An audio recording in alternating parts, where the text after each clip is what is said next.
আমরা বলছি কোলে দিলে হবে না, অবশ্যই শাপলা দিতে হবে আমাদেরকে। শাপলা এবং শাপলাই হবে এনসিপির মার্কা। শাপলা বাদে এনসিপি অন্য কোনো মার্কা মানবে না। জুলাই সনদ বাস্তবায়নের ব্যাপারে আমরা আগেই বলেছি, জুলাই সনদ এটি কোনো কাগজে কলম নয়, বরং এই জুলাই সনদ আমাদের নতুন বাংলাদেশের রাষ্ট্রগল্প। এই রাষ্ট্রগল্পকে অবশ্যই আমাদের বাস্তবায়ন করতে হবে। আমরা বড় কিছু দলের কাছ থেকে আমরা দেখতে পাচ্ছি যে তারা এটিকে একটি ৩ জোটের কাগজে কলমের রূপরেখা হিসেবে জনগণের সামনে উপস্থাপন করতে তারা তোড়জোড় করছেন। আমরা বলছি যে জুলাই গণঅভ্যুত্থান পরবর্তী বাংলাদেশে ২০০০ প্রাণের বিনিময়ে অর্জিত যে নতুন বাংলাদেশ, ফ্যাসিবাদ মুক্ত বাংলাদেশ, এই বাংলাদেশের সার্বভৌমত্বের জন্য জুলাই সনদ আমাদের জন্য জরুরি এবং আমরা আমাদের যে কোনো মূল্যে এই জুলাই সনদকে বাস্তবায়ন করতে চাই। কিন্তু সেই বাস্তবায়ন করার দায়িত্ব কিন্তু বর্তমানে অন্তর্বর্তীকালীন সরকারের উপর ন্যস্ত রয়েছে। আমরা অন্তর্বর্তীকালীন সরকারকে বলেছি, জুলাই সনদকে বাস্তবায়ন করার জন্য যে সাংবিধানিক আদেশ জারি করার প্রস্তাবনা আপনাদেরকে দেয়া হয়েছে, আপনারা সেটি অবিলম্বে সেই আদেশটি জারি করুন এবং জনগণ আপনাদের সাথে রয়েছে। কারণ জনগণ জানে বাংলাদেশের বড় বড় রাজনৈতিক দলগুলো যখন তারা তাদের দাবির যৌক্তিকতা উপস্থাপন করতে পারে না, তখন তারা জনগণের অজুহাত দেয়।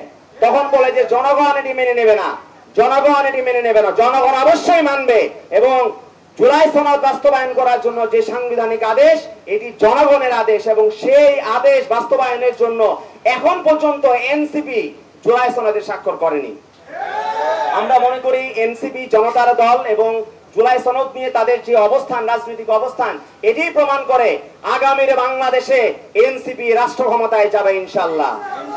এবং তরুণরা যে তারুণ্যের জাগরণ বাংলাদেশে ঘটেছে, সেই তারুণ্যের জাগরণ এনসিপির মাধ্যমে সারা বাংলাদেশে অব্যাহত থাকবে। আমরা মনে করি বাংলাদেশের জুলাই গণঅভ্যুত্থান পরবর্তী বাংলাদেশে আমরা দেখছি কিছু দল নব্য এরশাদের ভূমিকা অবতীর্ণ হয়েছে। তারা একদিন বলে এক কথা, পরের দিন বলে আরেক কথা। জুলাই সনদে স্বাক্ষর করব না, আবার পরের দিন তারা করছে। আবার একদল বলছে যে আমরা গণভোট চাই, কিন্তু কখন চাই? যখন নির্বাচন হবে সেই দিন আমরা গণভোট চাই। কিন্তু এখন পর্যন্ত কি আপনারা দেখেছেন যে বিএনপির কাছ থেকে তারা এখন পর্যন্ত কি জনগণের কাছে জিনিসটা স্পষ্ট করতে পেরেছে?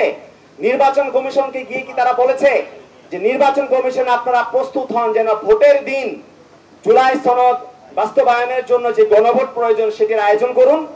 অর্থাৎ তারা মুখে বলছে এক কথা যে নির্বাচনের দিন, জাতীয় নির্বাচনের দিন তারা সেই গণভোট চায়, কিন্তু আদতে তাদের কোনো কার্যক্রম আমরা এখন পর্যন্ত লক্ষ্য করতে পারছি না। আমরা দেখছি বিএনপি দিন গুনছে কখন ডিসেম্বরের 7 তারিখ আসবে আর কখন তফসিল ঘোষণা করা হবে।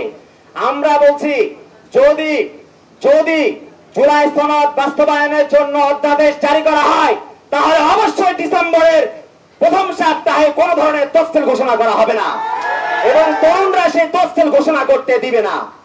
আমাদের শহীদদের রক্তের বিনিময়ে যদি এই বাংলাদেশের মধ্যে আমরা আর কাউকে হাসিনার মতো এই বাংলাদেশকে নিয়ে খেলতে দেব না। আমরা রাজপথে তার দাঁত ভাঙা জবাব দিব। এই যে তারুণ্য, যুব সমাজ, তারা রাজনীতি নিয়ে আজ সচেতন। আগে গত 16 বছর ধরে কিন্তু শেখ হাসিনা এই যুব প্রজন্মকে, তরুণ প্রজন্মকে সে রাজনৈতিক ভাবে বিমুখ করে রেখেছিল।